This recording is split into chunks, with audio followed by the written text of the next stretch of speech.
Welcome back to Reimagine 2021. I'm Yonah Hochhauser, and today I'm glad to be joined by Sergej Kotliar, founder and CEO at Bitrefill. Sergej, thanks so much for joining us. Nice to be here. Thanks for inviting me. Well, you want to start us off? Give us a little background, kind of who you are and how you got into blockchain.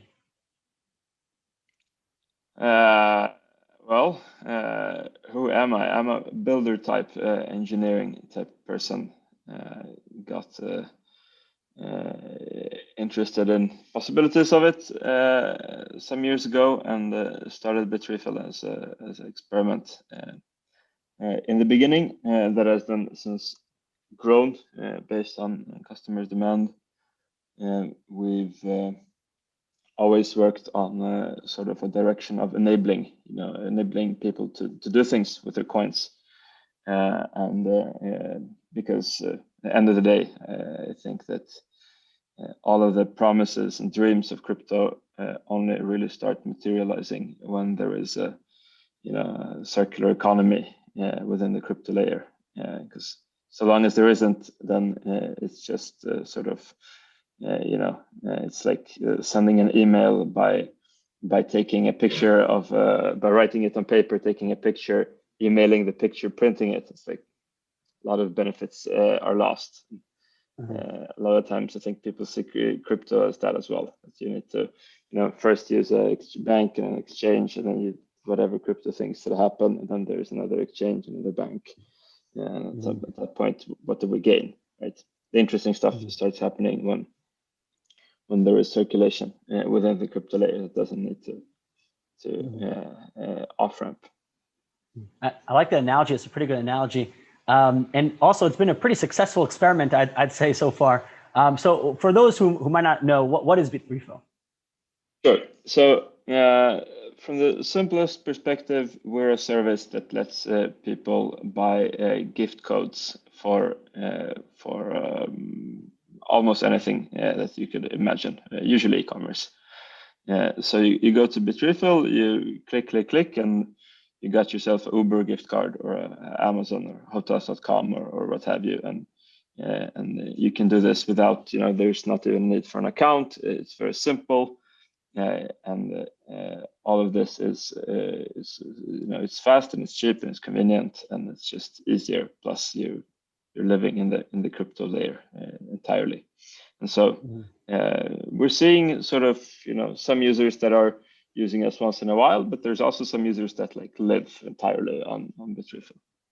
Wow, I mean, you guys are essentially putting kind of that dream of living only with crypto or only off crypto to reality, because right now, the truth is, the day of your day, you can't really, buy too much using crypto, and you are helping that dream come to fruition. So, what's actually going on behind the scenes? If I'm going and I'm putting, a Bitcoin and buying an Amazon gift card or whatever, what's going on behind the scenes? Are you guys just essentially converting that to fiat and then automatically buying a gift card with that fiat? Something like that. Yeah, something like that. I mean, we work very similar to how a 7-Eleven would work. If you see the gift card rack, there's certain companies that provide you with access to those, and we work with companies like that all over the world. And and then we've built our own crypto processing that we're quite proud of, and so on. And eventually, of course, the company gets paid in regular money, right? And we part of our offering is making that happen. And how much does this all cost the user? What's the fees for transferring from a Bitcoin to a gift card? Well, so we have like 3,000 products in over 100 countries. So pricing questions vary from country to country, from product to product. Generally, we try to make it so that you're never paying above face value. Meaning that you buy $100 Uber code and you pay for that $100, and you get on your Uber account $100, and we even give you sats back rewards for your next purchase. So in the end, it's actually even cheaper, right? And this is to be compared with like using an exchange. You're paying exchange fees, you're paying this and that, brokerage fees, banks, takes time and inconvenience and so on. Mm-hmm. And I just wondered, I saw you, like you said, you guys offer literally almost everything. I mean, you guys have so many gift cards in so many locations. What has been the most popular gift card on your guys' site so far? Well, Amazon is the most popular one, simply because they're the most popular e-commerce website. So the answer to that question isn't so exciting. Our sales generally mirror what e-commerce looks like, with relatively few deviations. And I've seen that there's you guys have implemented kind of the Lightning Network here. If you guys want instantaneous transactions, one of the big one of the big hurdles when trying to use Bitcoin in the real world, it does have pretty long block time finality, and you guys are utilizing the Lightning Network to mitigate this. Does that require the user to actually have a channel open on the Lightning Network, or is that they just give you Bitcoin and you guys handle all the Lightning Network stuff? Well, it does require them to have a channel and a Lightning wallet that does this, and there's as time goes, there's wallets that make this easier and easier for people. Let me get my glasses back. We actually also have a service specifically for helping people that don't have a Lightning channel to get a Lightning channel, but it's still, I would say, a bit in the sort of something for advanced users at this point.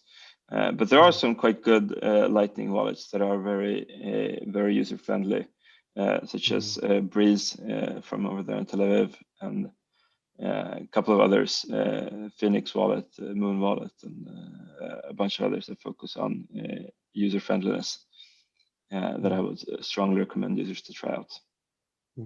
I mean, we've been hearing about, the Lightning Network seemingly does address many of the kind of usability, I would say usability, but speed issues of the Bitcoin network. The Bitcoin notoriously is very secure and has up until now the most value when it comes to cryptocurrencies, but isn't really necessarily the easiest or the quickest thing to use. If you want to go buy coffee using just the Bitcoin network, you're going to be waiting a little bit. Your coffee will probably be cold by the time it actually finalizes. So I wonder, why hasn't the Lightning Network really taken off? I remember there was the Lightning Torch that was big, 2 years ago, and everyone was excited about passing that around. But how come we're not really seeing that in the real world? Why isn't the Lightning Network more mainstream, being used day to day? It's a good question. It's a good question. I think that one thing that we're learning in the crypto world is that upgrade cycles are slow, like generally, including among users. Like there's a couple of enthusiasts that will always have the latest wallet, but most people will just get whatever is at the top of the App Store if you search for Bitcoin, and then they will use that forever.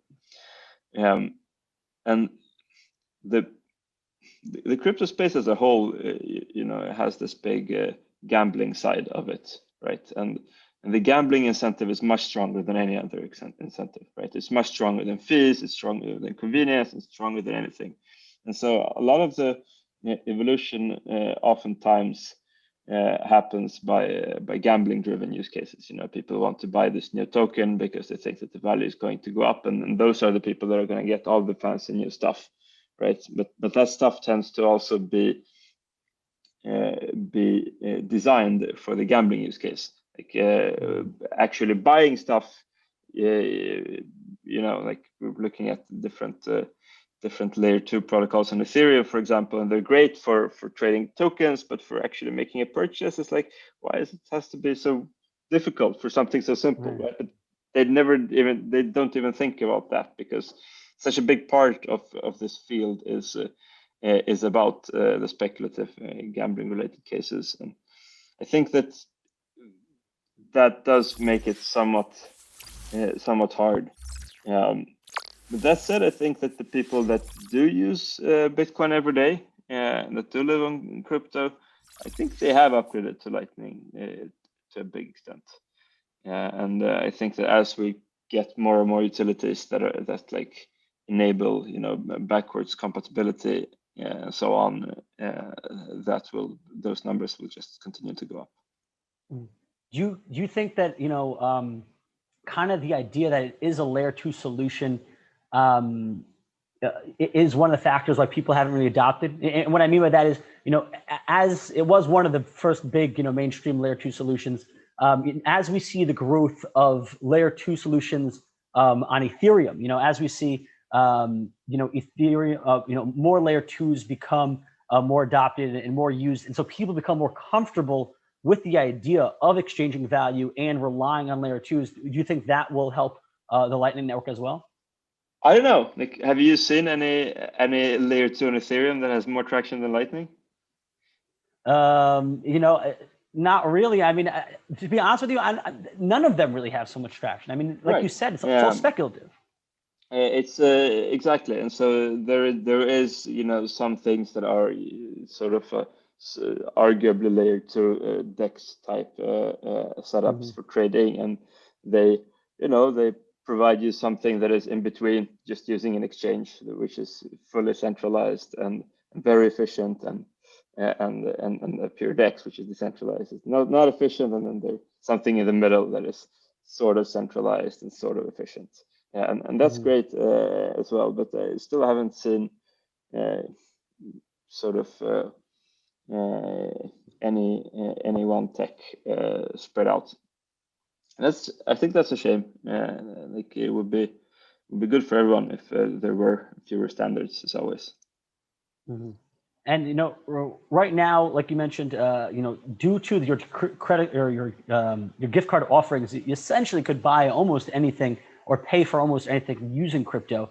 But, you know, I feel like governments and utilities, they don't really have gift cards.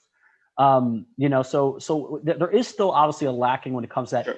Is there any place in the world that you'd say is actually the easiest to live directly off crypto, that actually you could just pay vendors, whether it be government vendors or just, you know, vendors on the street, directly in crypto? Good question. I'm not sure, and I mean, it all depends, right? What living in crypto even means. You know, the gift cards are denominated in fiat, and at the end of the day, the real world companies get paid in fiat. And one could argue that, I guess, if you're using like a crypto credit card, I will argue that that's living on crypto, absolutely. But it's just using a regular Visa card, and so. So yeah, it's hard to say. Yeah, I think there's a couple of European countries where there's a lot of stuff that you can do. Some Asian countries as well. I think it's getting quite good in the US as well. Then there's obviously like cash-based economies where you can get cash for crypto and so on. And is that living in crypto? I don't know. It's getting far-fetched. So. Yeah. Well, it's all currency. It's all barter at that point. We're all exchanging value for value. But you did mention crypto credit cards, which essentially crypto debit cards. I don't believe there's really any crypto credit cards, but debit cards. So, you know, why would someone use Bitrefill besides maybe to buy someone a birthday gift, a gift card to something as a birthday gift? What is the advantage of Bitrefill over these crypto debit cards that many crypto companies are offering, whether they be wallets or exchanges or other companies, where essentially they're skipping that middle step? You're paying with your crypto account, and then they're behind the scenes, they're immediately transferring into fiat and giving it to the company, and kind of skipping a step with Bitrefill. You know, does Bitrefill still have a use case? I think we do quite a bit. I mean, there is the price advantage. There is right, because credit cards have fees, whereas we give you a cash back. So we will always be cheaper than a credit card based solution. There's the privacy aspect. Credit cards and debit cards as well are regulated, and so you need to send in your personal information and hope that nothing bad happens with that. You need to go through the process, which can take some time. But I mean, they are a good tool, and people use them, and I think that's good. Yeah, I think privacy is a huge part you brought up. And do you guys also offer the ability to get cell phone data, cell phone services through gift cards as well? Right. So that's huge for privacy focused people, and I think that's something that's being lost in today's world, where you're kind of slowly but surely losing the option of being private. And so that is great to see services like yours that still allow people, who they don't. Not all private people are criminals. I think that's kind of, it's this weird thing that the society thinks now, where if you don't want the whole world to know everything about you, you somehow have something to hide, when some people just want to be private. So, kudos to you guys but it never works in meetings to bring up, like, do you have a door to your bathroom? And then people don't understand.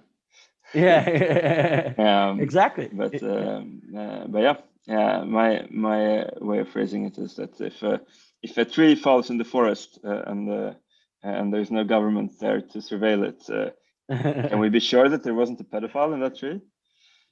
Exactly. I think once again, you're nailing it with analogies. I think you're exactly right. Now I wonder, on the other end, PayPal, companies like PayPal entering the space, offering users to essentially exposure to Bitcoin. They can't take it off, they can't put it on, but I do imagine that's a matter of time. As we're seeing kind of mainstream traditional companies start accepting crypto and utilizing crypto, will you feel that, like, your job is done? Once these main companies allow you to directly pay with crypto, Amazon will start accepting Bitcoin, or and all these things doing, will you kind of say, all right, feel satisfied and say my work here is done? This was my goal all along. Or do you still feel like, no, I want to continue to do this, one, because I love it, and two, for any other reason? Well, I mean, it's not like our business ceases to exist in a world where it starts making sense for Amazon to accept crypto. It will be a massive success case for us already at that point. And there's a bunch of things that we do, even if one particular product disappears and so on. Plus, I mean, we're building up know-how in terms of how to actually deal with accepting crypto. Know-how that these companies are sorely lacking. I mean, PayPal's offering, if you think about it, like the great announcement is what? Okay, so you can click a button and you can have Bitcoin points on the PayPal website, and maybe if they're truthful, they buy the same amount of Bitcoin on an account that they have somewhere, right? I mean, that's the entirety of it, whereas in terms of like actually accepting a crypto payment, there's a lot of stuff to think about, and there's Lightning, but there's also, figuring out how to deal with confirmations and zero conf, and dealing with different new developments, Ethereum, stable coins. There's always new stuff. So I think that being the best in the world at accepting cryptocurrency payments will always be valuable. But of course, our company will look very different in a world in which crypto is widely adopted. And I'd say we have a good plan. I'm not gonna reveal all of it here. Well, that's one. Let's say, a risk factor or competition. But on the other end is the idea that right now we're seeing a bull run. We're seeing the market go really much higher, and so people are buying. For, like you mentioned, gambling, speculation. They think that the value is going to go up. So has this slowed down your business? As the value of the coins have gone up, and people say, "Oh, maybe I don't want to sell this. Maybe I actually want to hold on to it." Have you seen actually during the latest bull run a slowdown in business, or because there's more users, an uptick in business? What do you think? I don't know. I can see go both ways. I mean, personally, I wouldn't want to sell my Bitcoin right now. I would want to use it. And I think it's going to go higher. But I could also see, just more people having crypto and want to spend it. Yeah, and I mean that's kind of the answer to the question. End of the day, you have to remember that every time that somebody buys a Bitcoin, somebody else sells a Bitcoin, right? Except for mining, but that's negligible, right? So that means that every time that somebody buys, somebody else sells. And if nobody wants to sell, then the price goes up a little bit and somebody sells, right? And so end of the day, the more the price goes up, the more there's activity. and the more, our customer base becomes richer and they spend more. And so, and we've seen, our growth is interesting because like we grow during bull markets, we grow a little bit less than Bitcoin, but during bear markets, we grow a lot more than Bitcoin, or like we always grow, right? But and we do outperform Bitcoin over long periods of time. But there is an interesting connection here, especially if we look if we measure in Bitcoin terms. Like during a bull market, our Bitcoin denominated volume goes down a little bit, but during bear markets it goes up a lot, right? And so I don't know what that says. And of course, obviously, whenever you're exchanging, Bitcoin or any crypto for a fiat currency, obviously there's an exchange rate. The market kind of decides, what price. So where are you guys getting that price? And is that a real-time price? Is that, when they complete the transaction, that's the price they're getting? Yeah, it's a real-time price, and we get it. It depends as well. Different currencies, different places, and so on. But yeah, we get price real time, and then we guarantee it to the customer for 15 or even 30 minutes, so they have time to complete their purchase. And if there's a massive movement in within that time, then we accept that. But at this point, there isn't usually. So that's why I wonder, if they do have that fit, because I only asked this question to kind of lead up to this next question, because I did see you guys have that 15-minute window. I wonder if there are people, kind of pulling arbitrage opportunities using Bitrefill, where they see there is that in 15 minutes there is that price difference, so they're buying the gift cards and then exchanging them back for crypto or something like that. We're not seeing so much of that, and we've been thinking that we would start seeing that, and I think most of the crypto users are not primarily motivated. First of all, like, this will sound weird, but like our customers really like us, and most of them are not looking to scam us of a percent or two. They understand that we do this in good faith, and they do their part in good faith. But secondly, like, there isn't, for people that are looking to squeeze out the last penny of things, there's always going to be an even better solution and so on. And my experience with the crypto crowd as a whole, and very broadly defined, the Bitcoiners and the Ethereums and DeFi and all of it, is that people don't care so much about the price as they care about other things, such as convenience and so on. So yeah, we don't see much of it, and it is theoretically possible, but I mean, we set our pricing such that our margins should cover any such bettings. And I do imagine probably the gift card market is not so liquid, so it'd probably be hard, flipping those gift cards. No, you can't flip them. That's the thing. If you flip them, you lose a lot more. So it's just that if I'm looking to buy $1,000 of Amazon credit, maybe I can squeeze out another $10 out of it. But we don't see so much of that. Right. That's very interesting. Now, I do wonder, as we are seeing this bull run, and I'd like to get your thoughts on it. We are seeing, that's when users really come in. Like we mentioned before, we care about the tech. We care, Lightning Network is faster in scaling and new offerings. But for the most part, the mainstream, the mom and pops really come in when during bull runs, when the price is going up and they kind of FOMO in. And I wanted to get your thoughts on that. As this bull run is going on, Ethereum has hit an all-time high. How much of that do you think is, we're in a bull run, and so people are kind of jumping into wherever they can make money? And how much of that is like, we're actually seeing progress on ETH 2.0, and there's a bunch of other scaling solutions, and DeFi is growing there? That's a difficult question. I don't think that my answer is going to be any more educational than anyone else's. I mean, whether or not DeFi progress drives price of Ethereum is, we can discuss that for hours. I think deep down, nobody really knows, right? I mean, prices go up because people buy the coin. And the main incentive for people to buy the coin is because they think that its price is going to go up. Like that much we know. Like by definition, most people show up in a bull run. Right? This is why it is a bull run, because many people are buying. Right? So it's like it's the law of the game is that most people will be somewhere along the hump. Right? There is the the early adopters. They're in the beginning of the hump, the middle, and the late, but they're all on the hump.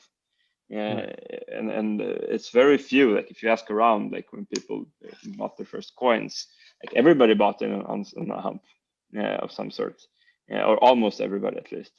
And so that is what creates the hump.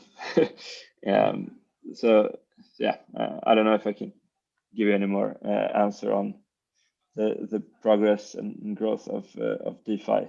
I mean, it's still, you would probably argue strongly that most people that buy Ethereum are just holding it on an exchange or in a wallet and not really DeFiing all that much. But I mean, I hope to be proven wrong in that regard.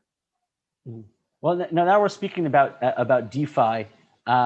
When it comes to, that's kind of really, DeFi is really given, I don't know, they kind of go hand in hand, but stable coins kind of go hand in hand with DeFi, enable DeFi to happen, but also kind of give more use case to stable coins, where before they just merely held stable value, and now they're all be able to use as primitives and all types of lending and borrowing and all that stuff. But still at the end of the day, DeFi still at this point still kind of needs a centralized on-ramp or off-ramp. Off-ramp. If you want to, at the end of the day, turn that stable coin into fiat, you still need that off-ramp. Can you see gift cards, which are still kind of one of these last areas where you could kind of turn a digital currency into a real-world use case without needing KYC AML? Can you see gift cards actually being implemented into DeFi and being used as primitives, kind of like a wrapped Amazon gift card from that? Can you see that being used as primitives in DeFi? Right. Well, I mean, they are already. I mean, what is a tether sort of? It's right. Not Amazon, but it's a tether dollar, right? And DAI and all of those things. They're all sort of gift cards with a claim towards some company in the vague sense of the word company, but in practice, no, probably not, because part of the thing with we'll see. One of the aspects of gift cards is that they're not supposed to be traded, and this is part of the rule of the game with gift cards, is that they're not supposed to be used as money, like very clearly.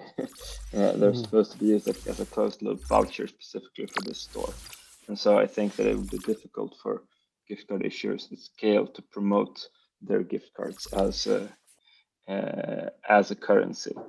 But that said, I mean, I do think that maybe issuing, like, a lot of the stuff in the gift card world is like comically old and outdated. It's definitely not thinkable to have gift cards being a token and so on. But I think that the goal of the gift card token is going to be very simply that you can buy it and you can buy something, and not see it as a foundation for some type of stablecoin currency or something like that.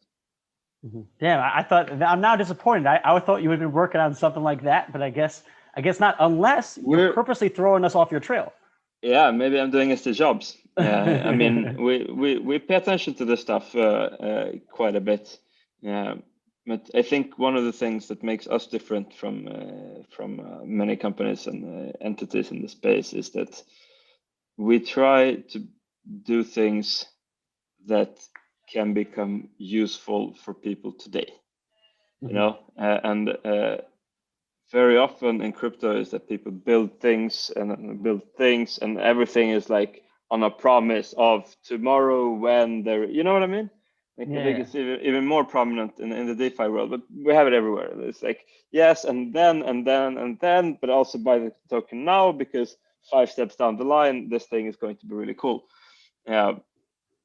Whereas, and that's great in a lot of ways, but I also think that it's important to focus on the here and now. Like, okay, but because usually there's like a wide gap between that where like the theoretical engineers are spending their effort and where the users are, right? I mean, we're still, I mean, look at the Lightning is an excellent example. You know, like we're discussing on one end like different cool innovations on top of Lightning. On the other hand, like the most used wallet out there is the blockchain.com, right? And so I think what we're trying to do is like build something for the broad base that can be useful today.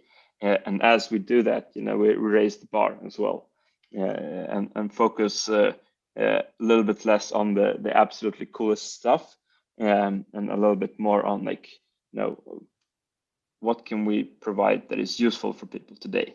And I think that like crypto people or tech in general, like we're excited about things that don't really work yet, right? Yeah, that is exciting. Tech is like, if you look it up, it means it doesn't really work yet, right? And that's what makes it exciting, because you can imagine that if this actually starts working, and all the possibilities. Right. And in our terms, like we're trying to create boring tech. We're trying to create tech that people can use and not think so much about. You know, like look at our video call that we're having right now. It's like it just works. We're not reflecting on it. We're not reflecting on technical properties. We're not fighting over the benefits of Zoom versus Hangouts or anything like that. Just click the button and it works. You know, and I think that like in a lot of ways that's something that we should strive for in the crypto world, in landing at least, you know, base case of things that just work.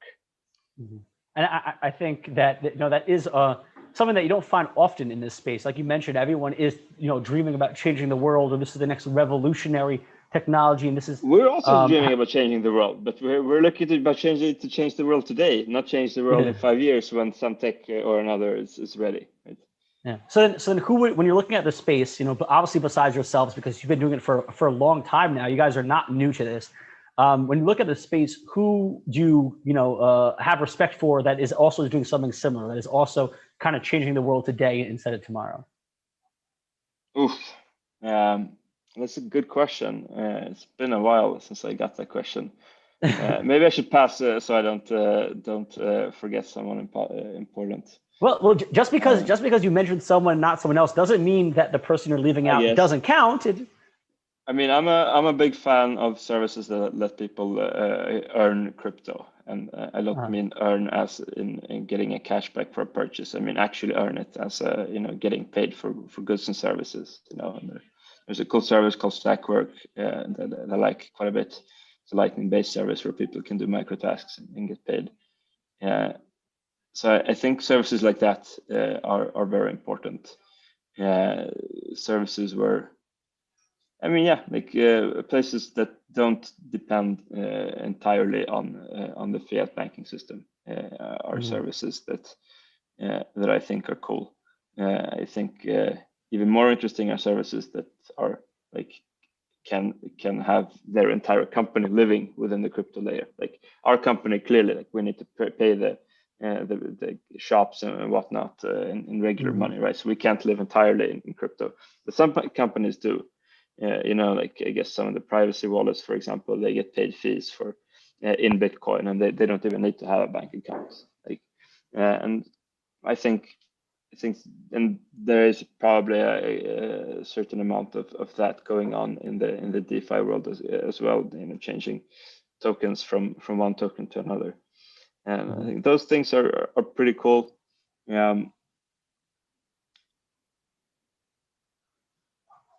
But yeah, I mean, I guess you know, I like services that stick to the original values that that we showed up for. Well, so if you guys solve the problem.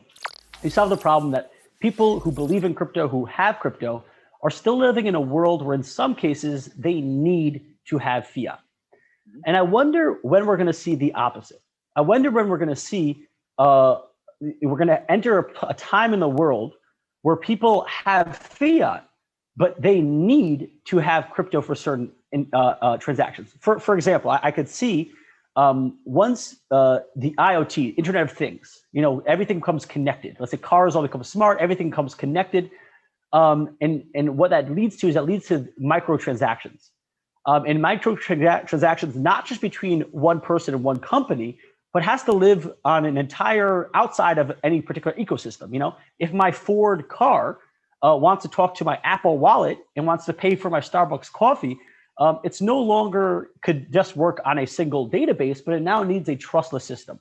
So once we had everything interconnected, I could see that's a world where you kind of need to have a cryptocurrency in order to pay to make microtransactions within a totally open ecosystem, which makes it needs to be a trustless ecosystem. I could see that being a world in a situation where people need to have access to cryptocurrencies. Do you agree with this assessment?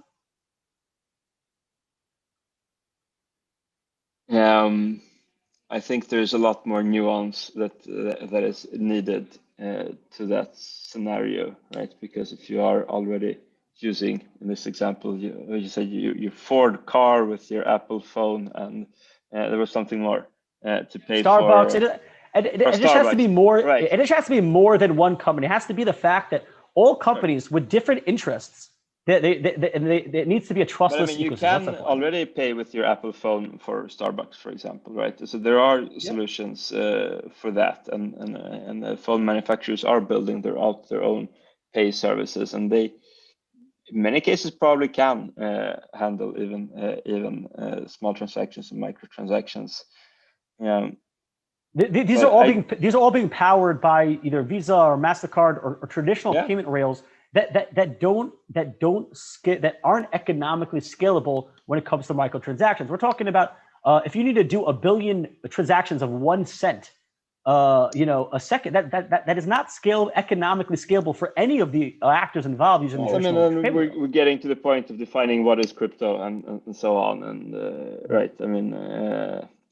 End of the day, if there's a blockchain that stores the things, then it by definition always scales worse than a regular database. If we're talking about something like Lightning or payment channels and so on, then I guess we could imagine that. And I actually do think that it might evolve on top of crypto. We'll see.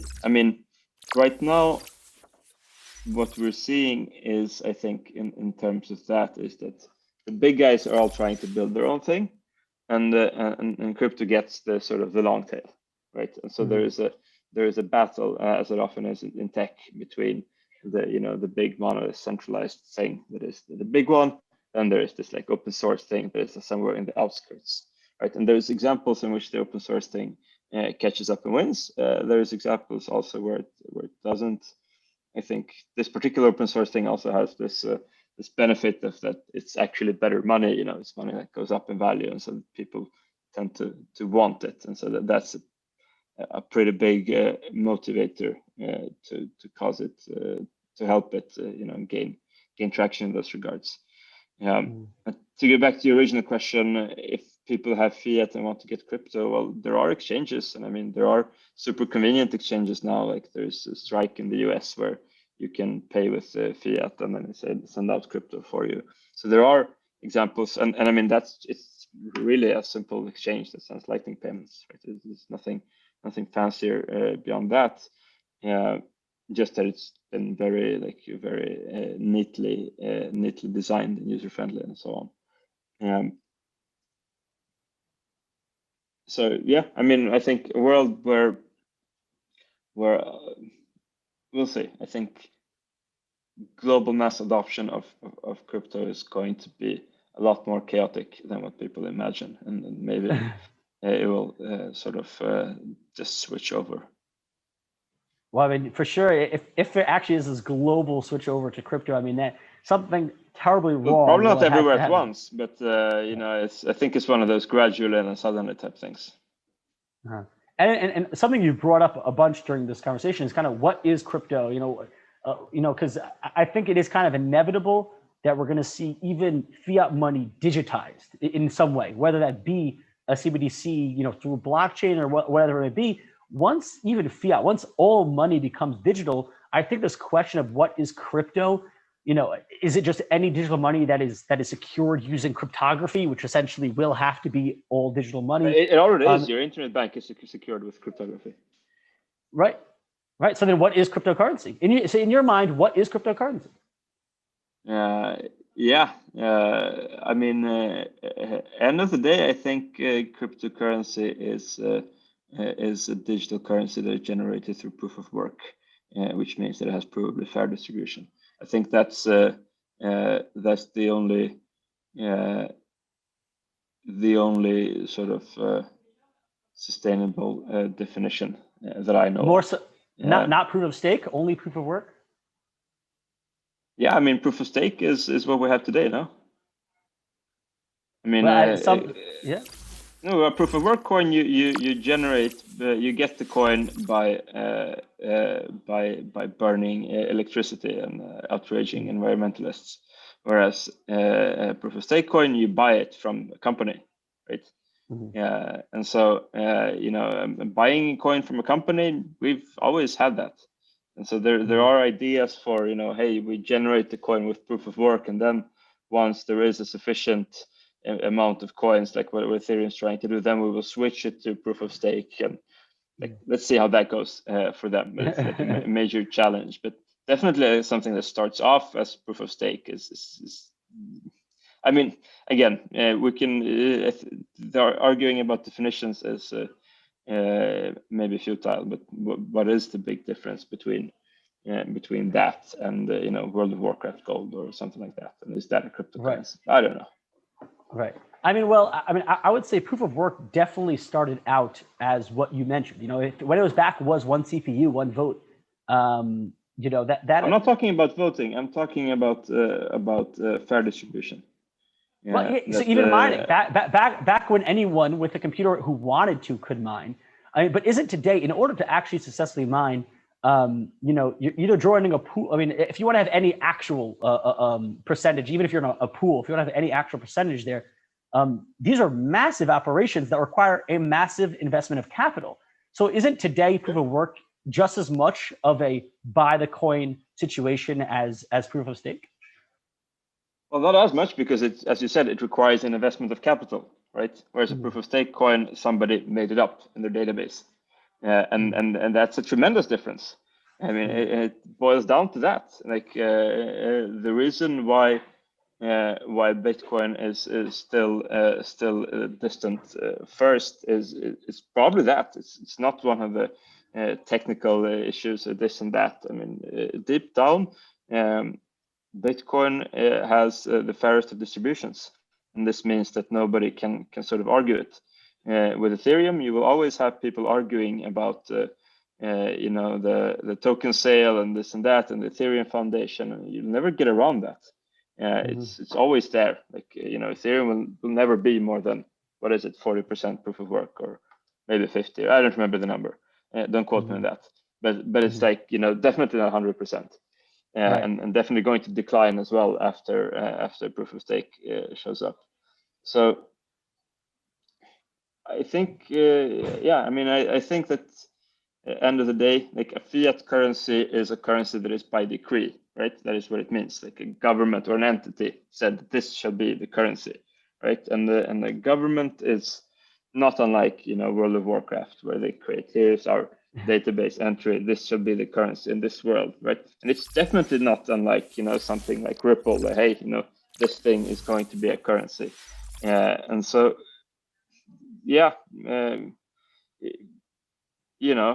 arguing about whether or not that transactions are signed, if that's a fundamental part, I don't know. I mean, that's a deeply philosophical question, and what's a blockchain and all of that stuff. I mean, you can discuss that for hours, and I don't even know if it's all that meaningful. Like people can disagree on these questions and still collaborate in a constructive way. Well, I mean, I think you're exactly right when it comes to Bitcoin. And I think that Bitcoin, we can never see another fair proof of work blockchain ever compare in size to Bitcoin ever again, because it only worked because back when it started, and so its security is obviously its security is just as strong as its price. That's how it's built in. The mining power is always, or the mining difficulty is always kind of intertwined with its price, and that's it's as the price goes up, the difficulty goes up. The incentives are all there to maintain the security. And so therefore, there wasn't really anyone who wanted to hack it at the beginning. It was very easy. It required very little amount of computing power to hack it at the beginning, because also it wasn't worth anything at the beginning. No one knew it'd be worth this much. And so I think that we're kind of too late. You can't ever replicate that perfect scenario of an anonymous starter, Satoshi. No one knows who he is. With this proof of work that by the time it got big enough and valuable enough, it had enough mining power on it to make it, unhackable. Especially now, it's unhackable. It would cost way too much money. So I do think it was this perfect storm, Bitcoin, that can't be replicated. You can't in the scenario that it is today. And well, I think 10 years ago, people thought that something like Bitcoin can't exist. So I think it's dangerous to say that things can't. Who knows? But yeah, I agree with your reasoning. Generally, there is something particular there. And if we go into these philosophical questions and what is decentralized, I would argue that it's not decentralized if you know who the creator or CEO or leader or what have you is. Come on, people that start emails with "We are a decentralized protocol." I'm like, no, you are a person. You are writing an email. Like, you are not a protocol. So can I get you on record as either confirming or denying that you are Satoshi Nakamoto? No, you cannot get me on record. Very sneaky. Well, Sergej, that was really wonderful speaking to you. Those are all the questions I have for you. This is your chance to do all the guests, your chance to plug whatever you want. Plug a project you like, plug your own project, plug your favorite song. Go away. Well, I guess I would plug people to give Lightning a spin. Download one of the Lightning wallets. Go on Bitrefill. Buy something with your coins. Once you get a taste of living on crypto, it usually gets people to come back. And I think that as the Bitcoin price goes up, or all crypto prices go up, I think it makes sense to to set certain limits at which point you start actually spending it. And those limits are something individual for everybody. But once you hit those, I think buy something with your coins. Start living in this world. Awesome. Well, Sergej, thank you so much for taking the time to explain to us kind of more about even your philosophical views on the matter. It's always a fun time. I'm sure our viewers liked it as well. And hey, go check out the Lightning Network, guys. It's pretty cool. It's underused in my opinion as well. So thank you very much, Sergej, for taking the time. And for all our viewers here at Reimagine 2021, I'm Yonah Hochhauser. Thanks for watching.